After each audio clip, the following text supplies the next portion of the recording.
Aujourd'hui, on va parler des Youngtimers. Alors, comme vous voyez, je suis pas du tout entouré de ça parce que là, l'Aston, elle est 2009, donc beaucoup trop récente, c'est pas une Youngtimer. Et puis la Jaguar est beaucoup trop vieille, elle est de 52, donc c'est pas une Youngtimer du tout non plus. Mais par contre, ce que vous voyez pas là autour, c'est que en fait, il y a plein de Youngtimers. Il y a potentiellement, vous voyez peut-être dans le fond de la vidéo, il y a une Alpine V6 Turbo GTA. De 86, si mes souvenirs sont bons. Donc, le phénomène Youngtimer, vous avez tous entendu parler de ça, je ne vais pas vous faire un topo énorme là-dessus, mais quand même, peut-être ce qu'il faut comprendre sur la dynamique du marché derrière, c'est qu'en fait, c'est un marché générationnel. C'est qu'on a un shift, donc un déplacement entre des personnes qui avaient un certain âge et qui achetaient des voitures des années 60, qu'ils ont connues quand ils étaient jeunes, qui leur faisaient rêver, et ça se déplace lentement mais sûrement vers les années 80 pour plein de raisons.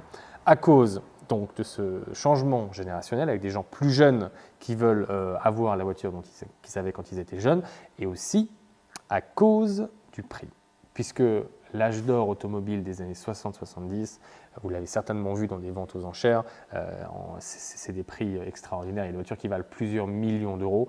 Donc évidemment, lorsqu'on ne peut pas acheter ça, on se reporte sur la prochaine meilleure voiture. Et la prochaine meilleure voiture, c'est celle qui a été produite juste après. C'est qu'en fait, on arrive vers un déplacement vers les années 80. Et on peut prédire déjà aujourd'hui que dans quelques années, ce sera les voitures des années 2000 qui seront sous le feu des projecteurs. Et un jour, les voitures des années 2020, bon, l'électrique et l'hybride, c'est un autre sujet, hein, mais seront sous le feu des projecteurs et collectionnés par des gens qui aujourd'hui ont peut-être 12 ans ou 10 ans.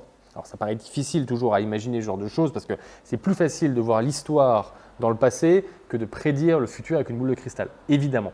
Il n'empêche que c'est ce qui se passe lentement mais sûrement et qu'on n'en parle jamais assez parce que c'est préhistorique. Mais dans les années 20, 30, il y a des gens qui collectionnaient des voitures qui avaient 20-30 ans.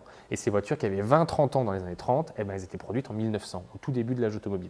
Et donc là, c'est un phénomène qui continue comme ça de se déplacer dans le temps.